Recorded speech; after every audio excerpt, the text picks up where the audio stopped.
अगर आपको लगता है कि आपकी जिंदगी में संघर्ष ही संघर्ष है, आपसे इससे बुरा समय आपकी जिंदगी में कुछ हो ही नहीं सकता, तो ये कहानी सिर्फ आपके लिए है। मैं ममता सिंह आज आपको एक बहुत ही सुंदर सी कहानी सुना रही हूँ। इस कहानी को सुनकर शायद आपको अपनी जिंदगी में जो होने वाले संघर्ष हैं, उनका जो प्रहार है, उनकी जो चोट है, वो कम लगने लगे। आपको लगने लगे कि शायद जिंदगी जो है, जो भी है, जितने भी संघर्ष हैं, उन्हें खुशी खुशी बर्दाश्त करना चाहिए।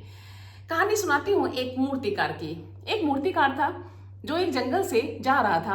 अब जो ये मूर्तिकार जैसे लोग होते हैं, जो आर्टिस्ट होते हैं, वो बहुत ही उन काल्पनिक स्वभाव के होते हैं। उनके मन में कुछ ना कुछ नया करने की बातें चल रही होती हैं। अब वो जब जंगल में से वो मूर्तिकार जा रहा था, तो रास्ते में उसे एक बहुत बड़ा सा पत्थर नजर आया। अब उस पत्थर को देखकर मूर्तिकार के दिमाग में एकदम से बात आई कि इस पत्थर से तो मूर्ति बनाई जा सकती है, बहुत सुंदर। अब उसने वो पत्थर के पास रुक गया और अपने थैले में से मूर्ति बनाने का सामान निकालने लगा, जो ये छेनी और ये हथौड़ी वगैरह होती है। अब जैसे ही वो सामान निकालने लगा, उस पत्थर में से बड़ी ही करुणामयी आवाज आई कि प्लीज मुझ पर प्रहार मत करो, मुझे चोट मत पहुंचाओ, आप आगे बढ़ जाओ। अब वो मूर्तिकार एक बार तो उस आवाज को सुनकर सक पका गया कि आवाज कहाँ से आई इस जंगल में। परंतु उसे बाद में एहसास होता है कि ये आवाज तो पत्थर में से आ रही है, और वो पत्थर की तरफ देखता है तो वाकई में आवाज पत्थर में से ही आ रही थी। और पत्थर की इस करुणामयी आवाज को सुनकर वो, उसका दिल जो है वो पिघल गया। दयालु इंसान था, तो उसने सोचा चलो छोड़ देता हूँ, जब ये इतना डर रहा है। तो वो अपना आगे बढ़ गया। अब आगे बढ़कर थोड़ी दूर आगे चलकर उसे रास्ते में एक दूसरा पत्थर भी नजर आता है। वो पत्थर भी काफी बड़ा था और मूर्ति बनाने के लिए पूरी तरह से परफेक्ट था। उसने वहां उसमें अपना सामान निकाला और मूर्ति बनाने लगा। मूर्ति बहुत सुंदर बनी, भगवान की मूर्ति बनाई और बहुत सुंदर मूर्ति बनी। मूर्ति बहुत भारी थी और काफी बड़ी भी थी। अब उसे अकेले ले जा नहीं सकता था।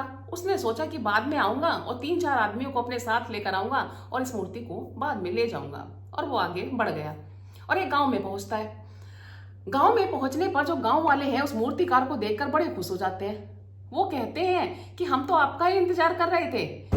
हमने अपने गांव में एक बहुत बड़ा सुंदर मंदिर बनवाया है, बस उस मंदिर में भगवान की मूर्ति स्थापना करनी है। आप ऐसा कीजिए, एक सुंदर सी भगवान की मूर्ति बना दीजिए ताकि मूर्ति स्थापना हो सके।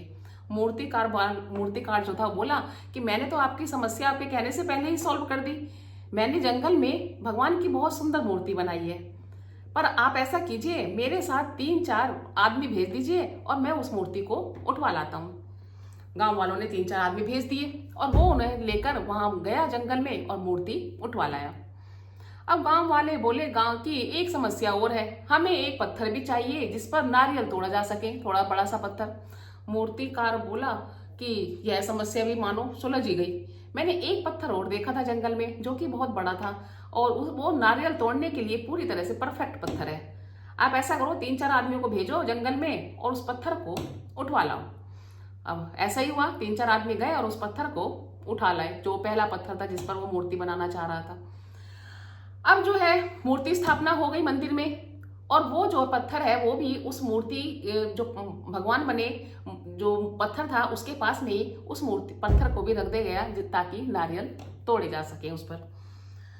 अब जो मूर्ति बना पत्थर था उसकी पूजा होने लगी, आरती होने लगी और सभी वहां बैठकर उसकी उन पत्थर की आराधना करने लगे, मूर्ति बने पत्थर की।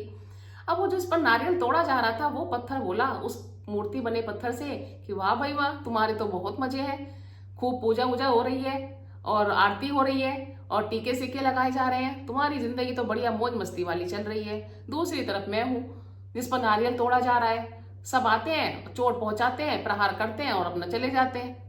तो वो मूर्ति बना हुआ पत्थर बोला कि हम दोनों को सेम अपॉर्चुनिटी मिली थी, सेम मौका मिला था, परंतु तुम उस मौके से डर गए। तुम उस पहले मूर्तिकार के पहले प्रहार से डर गए और अपने कदम पीछे हटा लिए।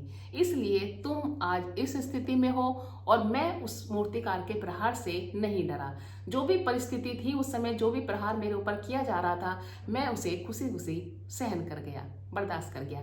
इसलिए आज मैं तुमसे बहुत बेहतर कंडीशन में हूँ, पूजा जा रहा हूँ।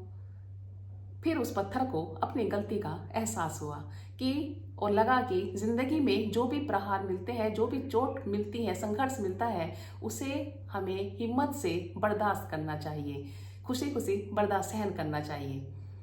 तभी आगे की जिंदगी मौज मस्ती वाली निकल सकती है।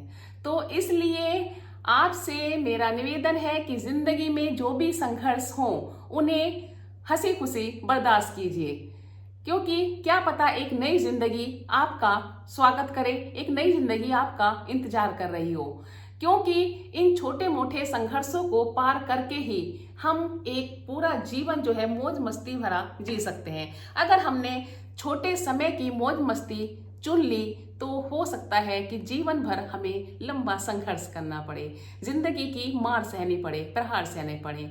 इसलिए हिम्मत रखिए, खुश रहिए, हर संघर्ष को हिम्मत से बर्दाश्त कीजिए। राधे राधे।